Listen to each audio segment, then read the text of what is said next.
Who could have imagined that a movie as magical as a fairy tale was hiding lives that would change in such shocking ways? Robin Wright once looked like she had stepped straight out of a storybook, but her real life turned out far tougher than that dreamy image ever promised. Fred Savage took an even more surprising turn, going from the sweet boy audiences loved to a TV star later surrounded by controversy and allegations that darkened his once clean image. Nearly 40 years later, the real shock is not just how much they have aged, but how completely time stripped away the magic. Let's look back at the Princess Bride cast, then and now. Number 1. Robin Wright, grace, fame, and quiet reinvention. Back then, Robin Wright stepped into The Princess Bride with a face so beautiful that audiences could almost believe she had been born for a fairy tale. She was beautiful in an almost impossibly gentle way, nearly fragile, with a luminous face and a soft femininity that made people feel like time itself would treat her kindly. She did not need big dramatic moments for people to remember her. She only had to stand there, look into the camera, and become part of the cinematic dream an entire generation never forgot. In the memory of many viewers, Robin Wright was the kind of beauty that felt almost untouchable, a nearly perfect image of storybook grace. But in real life, Robin did not stay inside that softness for very long. In the years after the spotlight, the public no longer saw her only as a dream girl. They began to see a woman moving through broken marriages, turbulent relationships, and a private life that revealed more and more cracks beneath the polished image people once held on to. Her marriage to Sean Penn once made them look like one of Hollywood's most striking couples, but over time, that image began to feel more like a glossy surface covering a great deal of exhaustion. Robin Wright and Sean Penn's marriage fractured, then they split, reunited, filed for divorce, then pulled back again, as if they were trying to save something that had been breaking for far too long. Robin later admitted they kept coming back to each other because of their children, and that is exactly what made the story even more painful. Some marriages do not end because of one betrayal or one explosive scandal. They end because two people become exhausted after years of trying to love each other the way they once did. By the time the divorce finally happened, it no longer felt like a decision. It felt like the last remains of a relationship that had already died quietly long before. Then came House of Cards, and Robin showed audiences a completely different version of herself. She was no longer the dreamy woman placed inside a fairy tale. She became Claire Underwood, cold, sharp, controlled, and so dangerous that at times she seemed to overshadow the man standing beside her. But the irony was that just as Robin proved she was no longer the beautiful muse standing behind someone else's spotlight, Hollywood still treated her as if she belonged in second place. Claire Underwood had enormous power. Audiences were just as obsessed with her as they were with Frank, and yet Robin still had to fight for equal pay with Kevin Spacey. It exposed something deeply ugly about Hollywood. A woman can carry half the soul of a show, can hold audiences spellbound, and still be forced to fight just to be recognized as an equal. Today, Robin Wright is no longer the soft dream of the Princess Bride. She lives more quietly, loves more calmly, has ruled out marriage again, and moves through aging with the presence of someone who has seen the darker side of both love and Hollywood far too clearly. If Robin Wright was once remembered as a dream, then today she feels like the awakening after that dream, beautiful in a harder way, cooler, sharper. Time did not destroy Robin Wright, it simply peeled away the fairy tale and revealed the real woman underneath. Number 2. Cary Elwes, forever the Prince of Nostalgia. Back then, Cary Elwes in The Princess Bride was almost the perfect image of a movie prince. As Wesley, he had the looks, the wit, the romance, and a kind of effortless charm that made audiences remember not just the character, but the feeling of seeing him on screen for the first time. His smile, his eyes, his light sense of humor, and the easy elegance he brought to that fairy tale world were enough. For many people, he remains one of the few male faces of the 1980s who could be heroic, charming, and somehow make the whole story feel softer at the same time. But the irony is that The Princess Bride did not turn Cary Elwes into an instant superstar the way many people assume it did. The film would later become iconic, but at the time, it did not immediately make him a major star or open a clear run of opportunities for him. He ended up with a role audiences would remember for decades, yet he did not instantly receive a career path that matched the weight of that performance. And that reveals something bitterly true about Hollywood. Sometimes the screen turns a face into a legend, but the system behind it still has no idea where to take that person next. Years later, when Cary Elwes joined Saw, he stepped far away from the romantic image audiences had once attached to him. The film was darker, more violent, and much harsher. But the more revealing shadow was not on screen, it was behind it. After Saw became a huge success, Cary sued the producers and the management company, claiming he had not received the share of profits he had been promised. At the end of the day, it was a contract dispute, but it still left behind a very bitter feeling, because it showed that an actor could be part of a franchise making enormous money and still have to go to court just to fight for what should have been his in the first place. Stories like that expose a very cold truth about Hollywood. Behind all the glow, things often come down to money and power, nothing more. Today, Cary Elwes is 63 years old and still works steadily in film and television. But for general audiences, the image most closely tied to him is probably still Wesley. Cary himself once joked that, "As You Wish" would probably follow him for the rest of his life. And if you listen closely, there is something a little sad in that joke. Not every actor gets a role that lives forever in public memory. But when it comes too early, the rest of a career can end up living in its shadow. Number 3. Fred Savage. From innocence to public fallout. How does the boy who once embodied innocence on screen grow up into a name overshadowed by allegations serious enough to change the way the public sees him? In The Princess Bride, Fred Savage only appeared as the young boy listening to the story. But that was exactly what made him memorable.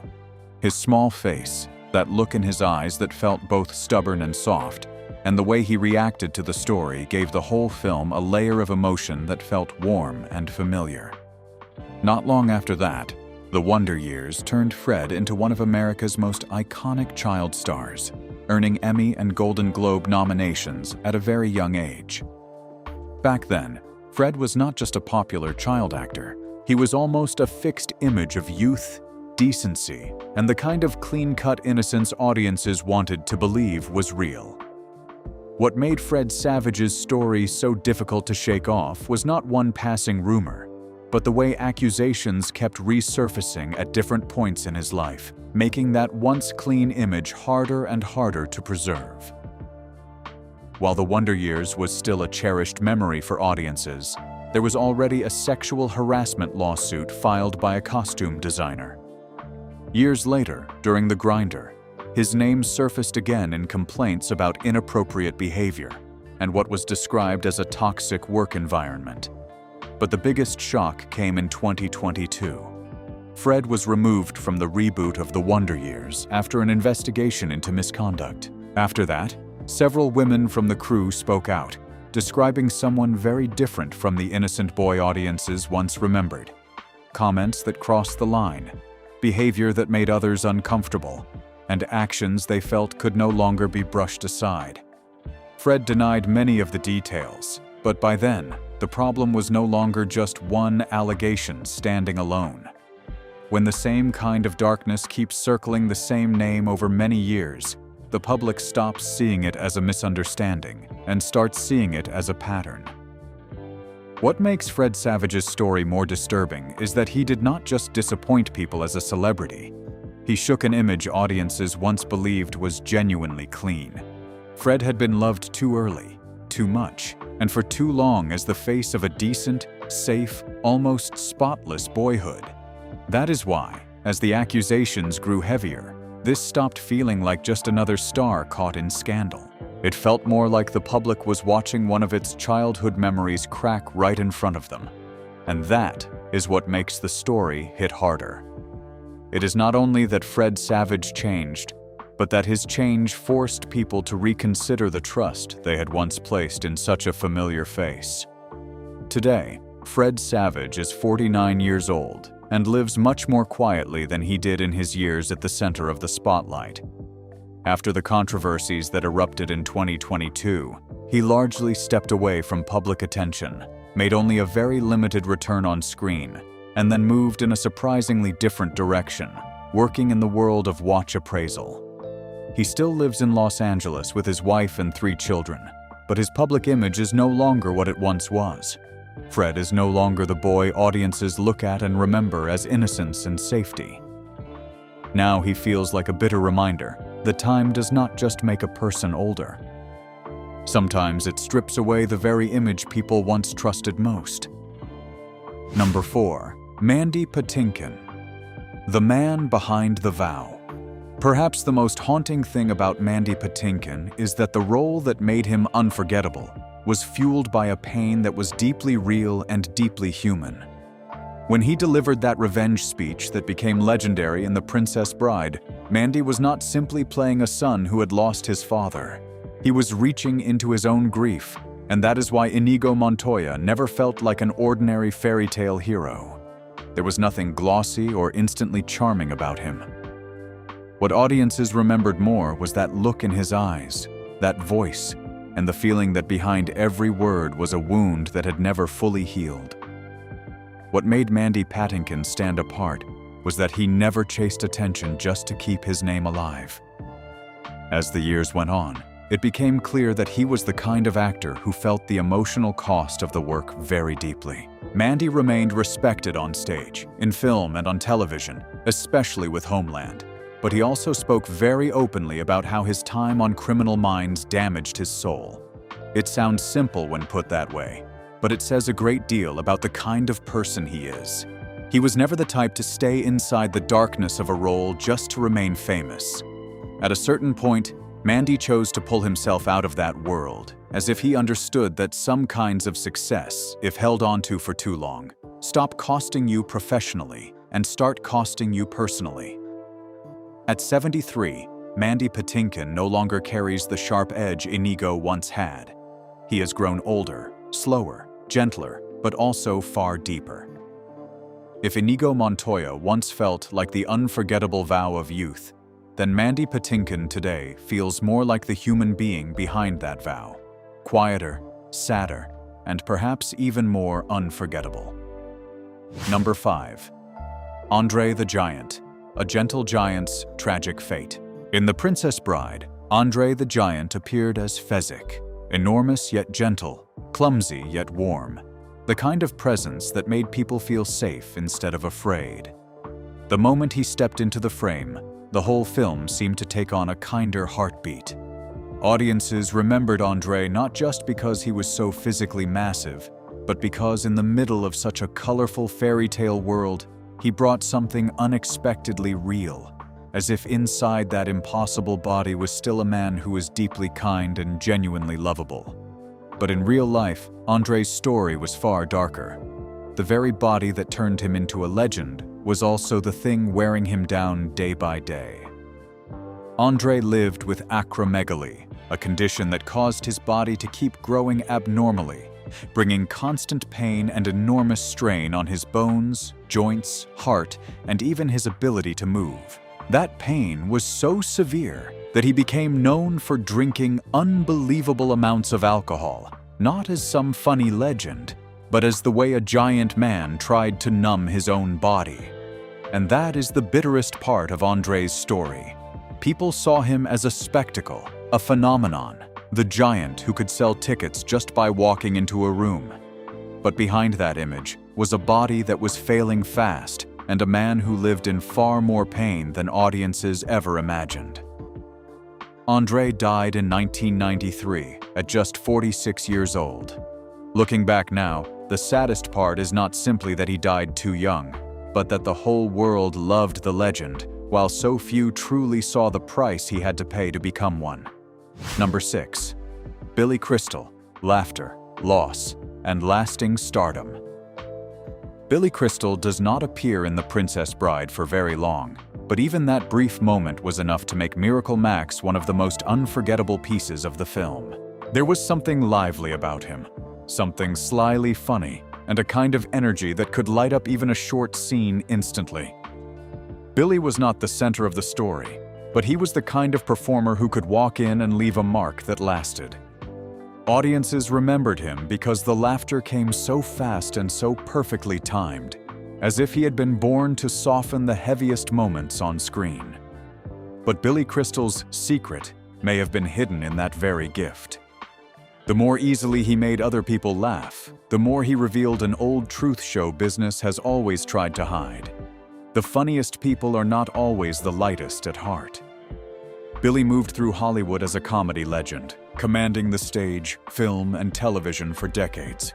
Yet behind that, laughter was always a man deeply sensitive to loss, aging, and mortality. When he made Here Today, many people could feel that he was acting through a sadness that had settled into old age, as if laughter was no longer just a shine around him, but a way of keeping himself from sinking too fast. Some stars do not collapse in public. They simply grow older while carrying more and more to grieve. Today, Billy Crystal is 78 years old. He no longer appears with the relentless pace he once had at his peak. What makes him memorable now is not just how funny he once was, but the way he has moved through time without losing his dignity. If Billy Crystal once felt like the man who could step in and rescue a whole scene with laughter, then today he feels more like the echo left behind after that laughter. Warmer, sadder, but also far more enduring. Number 7. Chris Sarandon, the villain. Time refused to erase. Not everyone in The Princess Bride is remembered for warmth. Some faces stay in the audience's memory because they felt cold, sharp, and deeply unsettling, and Chris Sarandon was one of them. As Prince Humperdinck, he did not need to shout or overplay the role. Just through his eyes, his voice, and that quietly menacing calm, Sarandon created the kind of villain people remember for a very long time. Not because he was loud, but because he made you feel that behind all that polished elegance, something dangerous was always waiting underneath. What makes Chris Sarandon interesting is that he never became the kind of explosive star Hollywood usually loves. He had the talent, the face, the presence, but his career moved with a steadier rhythm rather than a louder one. And that is exactly what creates the clearest contrast when you look back at him now. Time did not erase him, but it did not push him to some blazing peak of stardom either. It left him in a very unusual place, no longer at the center of the spotlight, yet still instantly recognizable the moment audiences see him again. And maybe that is what makes Chris Sarandon so memorable. A villain who never needed to shout, but still stayed in people's minds for years. Number 8. Wallace Shawn, the face behind An Immortal Line. In his portrayal of Vizzini, he transformed arrogance, panic, and hilarious absurdity into something almost instantly iconic. The moment he uttered "inconceivable," it was no longer just a line in the film but became part of popular culture. That's Wallace Shawn's unique gift. He could turn discomfort into humor, intelligence into absurdity, and restless energy into something unforgettable for the audience. But what makes Wallace Shawn so interesting is that his life and career never followed a predictable path. He didn't have the look of a traditional Hollywood star, wasn't built as a romantic lead, and was never packaged into the kind of person audiences could simply admire. Instead, he became something rarer, a face that people couldn't forget, even if they didn't always immediately remember his name. Now in his 80s, Wallace Shawn is no longer just a man tied to one role, but a lasting presence in American culture. He's aged into a figure who seems to belong everywhere at once: stage, film, voice acting, and even political dialogue. And perhaps that's the most remarkable thing. The man behind that one immortal line has ultimately become unforgettable in far more ways. If The Princess Bride was once part of your childhood, don't forget to like, subscribe, and stay with us. As we keep revisiting the stars, time changed in ways no one saw coming.